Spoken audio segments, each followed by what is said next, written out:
ভাতের সঙ্গে খাওয়ার জন্য একটা পাঁচমিশালি তরকারি বানিয়ে নিতে পারেন। তার জন্য কিছুই না, কড়াইতে সর্ষের তেল গরম করে 5 ফোড়ন, শুকনো লঙ্কা, তেজপাতা ফোড়ন দিয়ে তারপরে রসুন কুচি, পেঁয়াজ কুচি ভালো করে ভাজা ভাজা করে নিয়ে দিয়ে দিয়েছি পটল আর কুমড়ো। পটলের বীজটাকে আমি ছাড়িয়ে নিয়েছি, কারণ খাওয়ার সময় দাঁতে পড়লে একদমই ভালো লাগে না।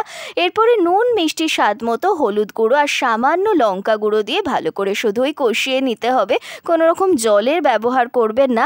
আর আলু আর পাতার যে ডাঁটিগুলো সেগুলোকে সামান্য জলে নুন হলুদ দিয়ে ভাপিয়ে নিয়েছি। এরপরে সেইটাও দিয়ে শুধুই ভালো করে মিশিয়ে যেতে হবে। খুন্তিটার সামনে দেখতে পাইনি, তাই সাঞ্চা দিয়েই ভালো করে নাড়াচাড়া করে নিয়েছি। দেখতে কিন্তু দুর্দান্ত হয়েছিল, খেতেও অসাধারণ। ভিডিওটা কেমন লাগলো কমেন্ট করে জানাতে কিন্তু ভুলবেন না।